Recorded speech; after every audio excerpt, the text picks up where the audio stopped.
रुकावटों की झंझटों में उलझ जाएंगे। लेकिन अगर आप एक बंद क्लासरूम से एक विशाल क्लासरूम में जा रहे हैं, विद्यार्थी अवस्था भीतर हमेशा रहती है। जिन लोगों को आज सम्मानित करने का मुझे सौभाग्य मिला, 70-80 साल की आयु वाले सभी हैं, लेकिन अगर उनसे आप मिलोगे तो मुझे विश्वास है आज भी मेडिकल साइंस की लेटेस्ट डेवलपमेंट का उनको पता होगा। इसलिए नहीं कि उनको किसी पेशेंट की जरूरत है, इसलिए कि उनके भीतर का विद्यार्थी जिंदा है।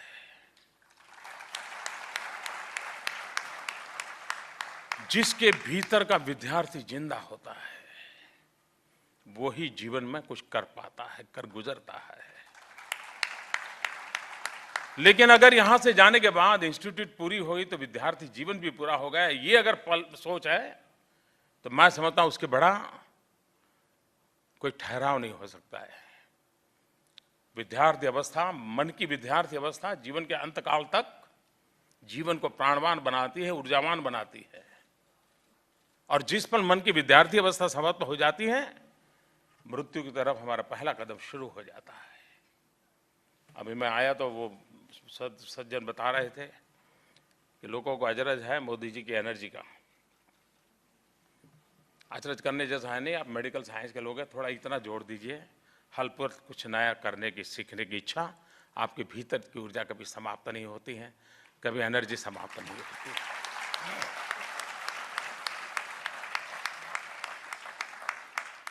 आपकी स्थिति कुछ और भी बनेगी जब आप हॉस्टल में रहते होंगे। ओपीडी में आपको कई पेशेंट्स को डील करना होता होगा। कभी दोपहर को दोस्तों के साथ मूवी देखने का तय किया है तो मन करता था कि 200 की ओपीडी ऐसा करो यार, निकालो, फिर जाना है, सिनेमा देखने जाना है। मैं आपकी बात नहीं बता रहा हूँ, ये तो कहीं और की बात बता रहा हूँ।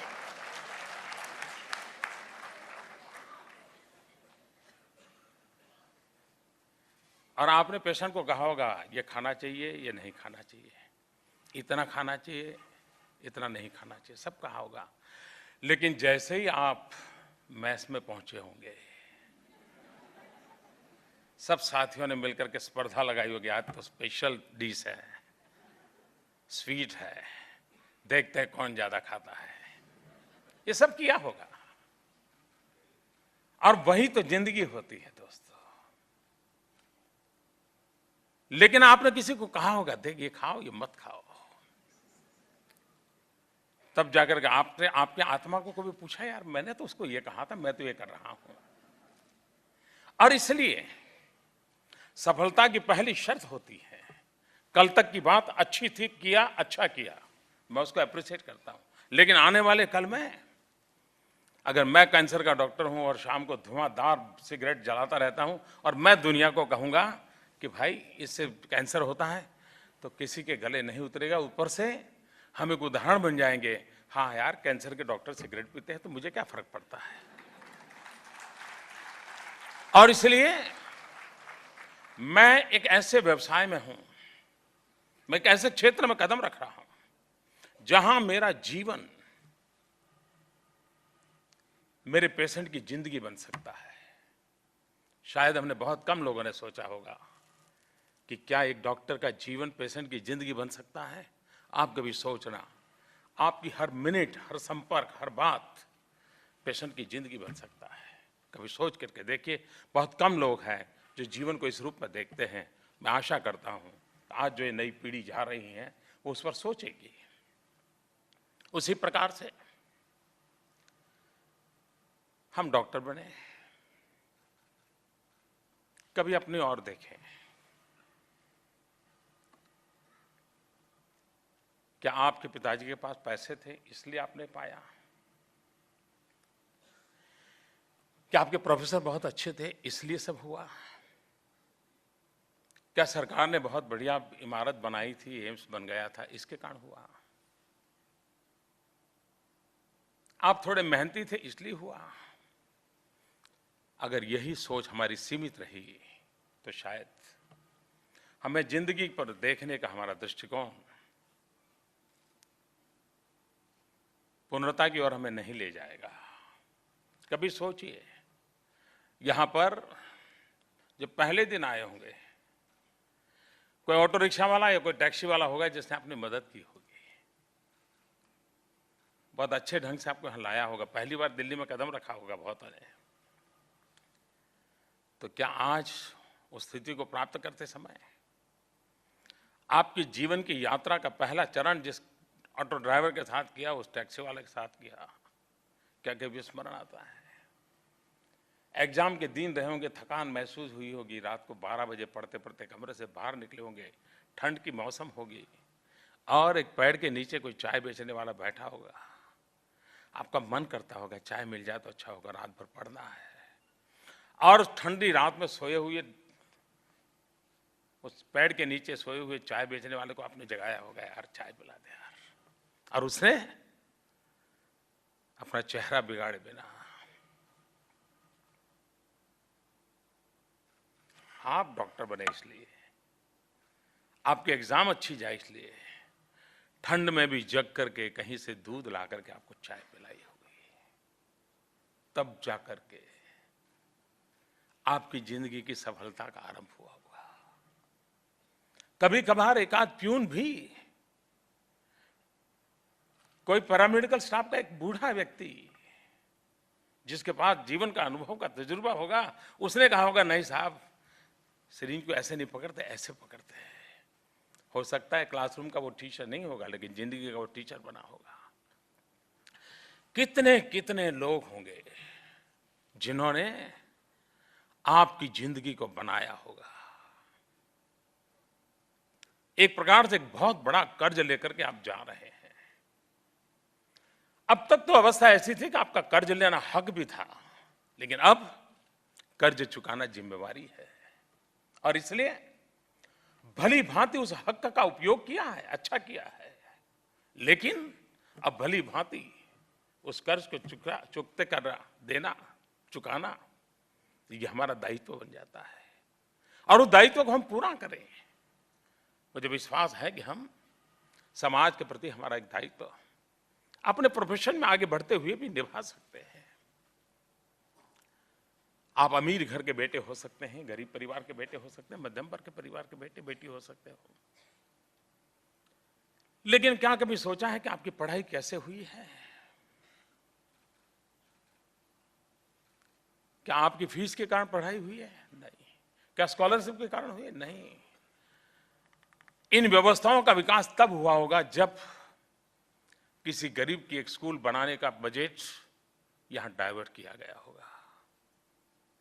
किसी गांव के अंदर बस जाए तो गांव वालों की सुविधा बढ़े, हो सकता है वो बस चालू नहीं की होगी, वो बजट यहां डाइवर्ट किया गया होगा।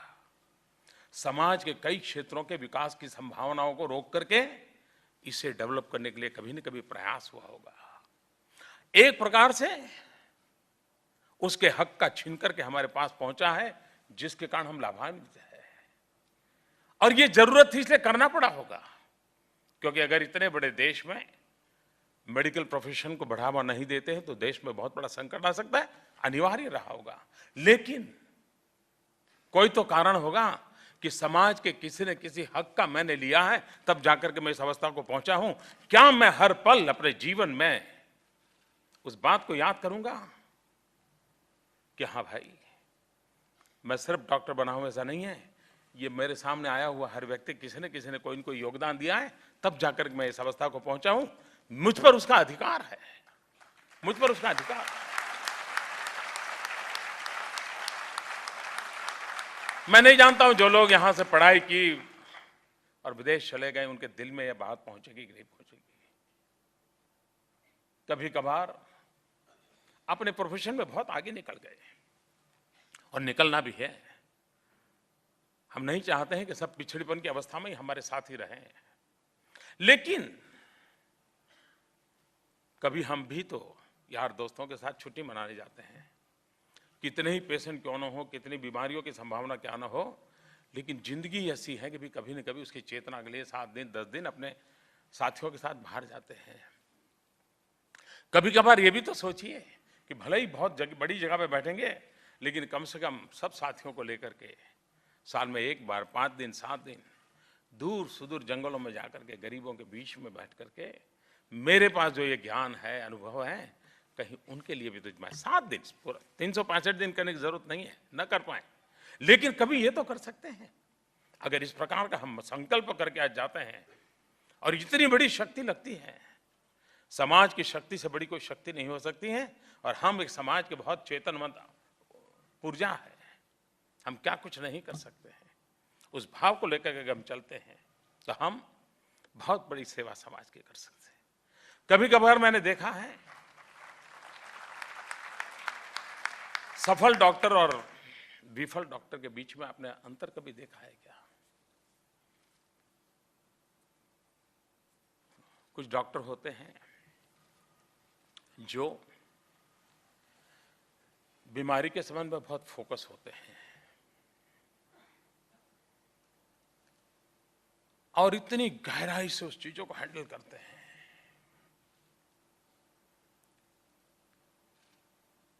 और उनके प्रोफेशन में उनकी बड़ी तारीफ होती है, भाई देखिए इस विषय में तो इन्हीं को पूछिए, कंसल्ट करना है तो उनको पूछिए। लेकिन कभी कभार उसकी एक सीमा आ जाती है। दूसरे प्रकार के डॉक्टर होते हैं, वे बीमारी से ज्यादा बीमार के साथ जुड़ते हैं। ये बहुत बड़ा फर्क होता है। बीमारी से जुड़ने वाला बहुत फोकस एक्टिविटी करके बीमारी को ट्रीट करता है, लेकिन वो डॉक्टर जो बीमार से जुड़ता है वो उसके भीतर बीमारी से लड़ने की एक बहुत बड़ी ताकत पैदा कर देता है। और इसलिए डॉक्टर के लिए ये बहुत बड़ी आवश्यकता होती है कि वह उस इंसान को इंसान के रूप में ट्रीट कर रहा है कि उसके एक पुर्जे को हाथ लगा रहा है जिस पुर्जे की तकलीफ है। तो मैं नहीं मानता हूं कि वो डॉक्टर लोकप्रिय बन सकता है, वो सफल हो सकता है। डॉक्टर का लोकप्रिय होना बहुत आवश्यक होता है, क्योंकि सामान्य व्यक्ति डॉक्टर के शब्दों पे भरोसा करता है। हमें भी अंदाज नहीं होता, हम कह देते हैं कि देखो भाई जरा इतना संभाल लेना। और बहुत पेशेंट होते हैं जो उसको एक शब्द यानी घोषवाक्य मान करके जिंदगी भर उसको स्वीकार कर लेते हैं। तब जाकर के हमारा दायित्व कितना बढ़ जाता है। और इसलिए हमें उस डॉक्टर समूहों की आवश्यकता है जो सिर्फ बीमारों की नहीं, बीमारी की नहीं, लेकिन पेशेंट के कॉन्फिडेंस लेवल को बिल्डअप करने की दृष्टि से जो कदम उठाए जाए। और मैं नहीं जानता हूं, आप जब पढ़ते होंगे तब क्लासरूम में बातें आई होगी, क्योंकि उनके आपको इतनी चीजें देखनी होती, शरीर में भगवान ने इतनी चीजें रखी हुई है कि उसी को समझते समझते कोर्स पूरा हो जाता है। सारे गली मोहल्ले में ट्रैवल करते करते करते पता नहीं कब कहां निकलोगे आप। और इसलिए यह बहुत बड़ी आवश्यकता होती है कि जब मैं इस क्षेत्र में जा रहा हूं तो मैं एक समाज की जिम्मेवारी ले रहा हूं, और समाज की जिम्मेवारी को निभाने के लिए हम कोशिश करें। हमारे देश में बाय एंड लार्ज पहले के लोग थे जो रात को भी मेहनत कर करके रिकॉर्ड मेंटेन करते थे, और वो पेशेंट की हिस्ट्री, बीमारी की हिस्ट्री कभी कभार भविष्य के लिए बहुत काम आती है। आज युग बदल चुका है। डिजिटल रिवॉल्यूशन एक बहुत बड़ी ताकत है। एक डॉक्टर के नाते मैं अभी से 2 या 3 क्षेत्रों में फोकस करके केस हिस्ट्री के रिकॉर्ड बनाता चलूं, उसका एनालिसिस करता चलूं। कभी कभार मेरे सीनियरों से उसकी डिबेट करूं, चर्चा करूं। मैं भी साइंस मैगजीन्स के अंदर मेरे आर्टिकल छपे, इसके लिए आग्रही बनूं। भारत को एक बहुत अनिवार्य है दोस्तों कि हमारे मेडिकल प्रोफेशन के लोग, अमेरिका के अंदर उनका बड़ा दबदबा है। सामान्य दुनिया के कई देश ऐसे हैं कि गंभीर से गंभीर बीमारी हो, अस्पताल में ऑपरेशन थिएटर में ले जाते हो, लेकिन जब तक वो हिंदुस्तानी डॉक्टर का चेहरा नहीं देखता है तब तक उसका विश्वास नहीं बढ़ता है। ये हमने अचीव किया। बाय एंड लार्ज हर पेशेंट विश्व में जहां जहां भी उसको परिचय आया तो कहता नहीं यार आप तो हैं लेकिन उनको जरा बुला लीजिए। ये एक छोटी बात नहीं है, लेकिन हम रिसर्च के क्षेत्र में बहुत पीछे हैं और रिसर्च के क्षेत्र के में ये आवश्यक है कि हम केस हिस्ट्री के प्रति ज्यादा कॉन्शियस बने। हम पेशेंट की हर चीज को बारीकी से लिखते रहे, एनालिसिस करते रहे, 10 पेशेंट को देखते रहे। हो सकता है धीरे धीरे 2-4 साल के आपकी इस मेहनत का परिणाम ये आएगा कि आप मानव जात के लिए बहुत बड़ा कंट्रीब्यूट कर सकते हैं और हो सकता है आप में से कोई मेडिकल साइंस का रिसर्च साइंटिस्ट बन सकता है। मानव जात के कल्याण के लिए मैं समस्याओं को ट्रीट करता रहूं एक रास्ता है, लेकिन मैं मानव जात की संभावित समस्याओं के समाधान के लिए कुछ नई चीजें खोज करके दे दूं, हो सकता है मेरा कंट्रीब्यूशन बहुत बड़ा हो सकता है। और इसलिए और ये काम कोई और नहीं करेगा। और आज मेडिकल साइंस आज से 10 साल पहले और आज में बहुत बड़ा बदलाव आया है। टेक्नोलॉजी ने बहुत बड़ी जगह ले ली है मेडिकल साइंस में। एक जमाना था जब गांव में एक वैद्यराज हुआ करते थे और गांव स्वस्थ होता था, गांव बीमार नहीं होता था। आज आंख का डॉक्टर अलग है, कान का अलग है। वो दिन भी दूर नहीं, बाईं आंख वाला एक होगा, दाहिनी आंख वाला दूसरा होगा।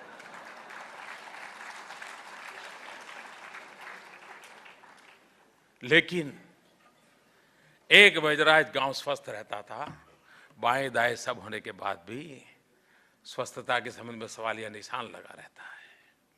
और तब जाकर के बदले हुए समय में रिसर्च में कहीं न कहीं हमारी कमी महसूस होती है। टेक्नोलॉजिकल डेवलपमेंट इतना हो रहा है। आप मुझे बताइए, अगर रोबोट ही ऑपरेशन करने वाला है तो आपका क्या होगा? एक प्रोग्रामिंग हो जाएगा, प्रोग्रामिंग करके रोबोट जाएगा, जहां भी काटना वाटना है काट करके बाद आएगा, बाद में पैरामेडिकल स्टाफ है वही देखता रहेगा। अब तो कहीं निकल ही जाएंगे। मैं आपको डरा नहीं रहा हूं। मैं आपको डरा नहीं रहा हूं, लेकिन इतना तेजी से बदलाव आ रहा है, तेजी से बदलाव आ रहा है। आप में से कितने लोग जानते हैं मुझे मालूम नहीं है। एक बहुत बड़ा साइंस जो कि हम सदियों पहले जिसके विषय में जानकारी बताई जाती थी हमारे पूर्वजों को, वो आज मेडिकल साइंस में जगह ले बना रहा है। पुराने जमाने में ऋषि मुनियों की तस्वीर होती थी, उसके ऊपर एक ऑरा हुआ करता था। कभी हमको लगता था शायद ऑरा अच्छी डिजाइनिंग के लिए शायद पेंट किया गया होगा, लेकिन आज विज्ञान स्वीकार करने लगा है कि ऑरा मेडिकल साइंस के लिए सबसे बड़ा इनपुट बन सकता है। क्लियन फोटोग्राफी शुरू हुई, जिसके कारण ऑरा की फोटोग्राफी शुरू हो गई। ऑरा की फोटोग्राफी से पता चलने लगा कि इस व्यक्ति के जीवन में ये डेफिशिएंसी है शरीर में, 25 साल के बाद ये बीमारी आ सकती है, 30 साल के बाद ये बीमारी। ऑरा साइंस बहुत बड़ी मात्रा में डेवलप हो रहा है। आज के हमारे मेडिकल साइंस के साथ जुड़ा हुआ ऑरा साइंस नहीं है। फुल प्रूफ भले ही नहीं होगा, लेकिन कोई एक वर्ग है दुनिया में, विदेशों में, कि जो लोग इसी पर बहुत बड़ा काम कर रहा है। अगर ये ऑरा साइंस स्वीकृति हो गई तो शायद मेडिकल साइंस की पूरी टर्मिनोलॉजी बदल जाएगी। एक बहुत बड़े रिवॉल्यूशन की संभावना पड़ी है। हम रिवॉल्यूशन से डरते नहीं हैं, हम चाहते हैं इनोवेशन होते रहने चाहिए, लेकिन चिंता ये है कि हम उसके साथ अपने आप को मेल बिठा रहे हैं कि हम वो पुरानी किताबों को लेकर के पढ़े, क्योंकि हमारे प्रोफेसर भी आए होंगे, वो भी वही पुरानी किताब लेकर के आए होंगे, उनके टीचर ने उनको दी होगी। और हम भी शायद अगर प्रोफेसर बन गए तो हम भी उस किताब को आगे किसी को सरका देंगे, देखिए यार मैं यही पढ़ाता था, तुम भी यही पढ़ाते रहो, तो शायद बदलाव नहीं आ सकता है। और इसलिए नित्य नूतन प्राणवान व्यवस्था की ओर अगर हमारा मन रहता है तो हम रिलेवेंट रहते हैं। हम समाज के बदलाव की स्थिति में अपनी जगह बना सकते हैं। उसे बनाने की दिशा में अगर हम प्रयास करते हैं तो मैं मानता हूं कि हम बहुत बड़ी सेवा कर सकते हैं। आप एक ऐसे इंस्टीट्यूशंस के स्टूडेंट हैं जिसने हिंदुस्तान में अपना एक ट्रेडमार्क सिद्ध किया हुआ है। आज हिंदुस्तान में कहीं पर भी अच्छी अस्पताल बनानी हो या मेडिकल साइंस में कुछ काम करना है, मेडिकल कॉलेज अच्छी बनाए, तो लोग क्या कहते हैं पूरे देश के हर कोने में, नहीं भाई हमारे यहाँ एक एम्स बना दो। और कुछ उसे मालूम नहीं है। इतना कह दिया मतलब सब आ गए, उसको मालूम है एम्स आया मतलब सब आया। इसका मतलब आप कितने भाग्यवान हैं कि पूरा हिंदुस्तान जिस एम्स के साथ जुड़ना चाहता है, हर कोने में कोई कहता है, पेशेंट भी चाहता है कि यार मुझे एम्स में एडमिशन मिल जाता अच्छा होगा, स्टूडेंट भी चाहता है पढ़ने का अगर एम्स में मिल जाए तो एक्सपोजर बहुत अच्छा मिलेगा, फैकल्टी अच्छी मिल जाएगी, बहुत बड़ा जीवन में सीखने को मिलेगा। आप भाग्यवान हैं, आप एक ऐसे इंस्टीट्यूशन से निकल रहे हैं जिस इंस्टीट्यूशन ने देश और दुनिया में अपनी जगह बनाई है। ये बहुत बड़ा सौभाग्य लेकर के आप जा रहे हैं। मुझे विश्वास है कि आपके जीवन के माध्यम से भविष्य में समाज को कुछ न कुछ मिलता रहेगा और स्वस्थ भारत के सपने को पूरा करने में आप भी भारत माता के संतान के रूप में जिस समाज ने आपको इतना सारा दिया है उस समाज को आप भी कुछ देंगे, इस अपेक्षा के साथ मैं आज जिन्होंने ये अचीवमेंट पाई है उन सबको हृदय से बहुत बहुत अभिनंदन करता हूँ। मेरी शुभकामनाएं हैं और मैं आपका साथी हूँ। आपके कुछ सुझाव होंगे जरूर मुझे बताइए, हम सब मिल करके अच्छे रास्ते पर जाने की कोशिश करेंगे।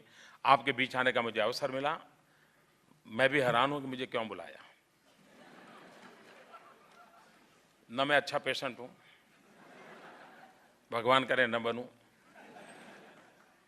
डॉक्टर तो हुई नहीं, लेकिन मुझे इसलिए बुलाया क्योंकि मैं प्रधानमंत्री हूँ और हमारे देश का दुर्भाग्य ऐसा है कि हम लोग सब जगह पे चलते हैं।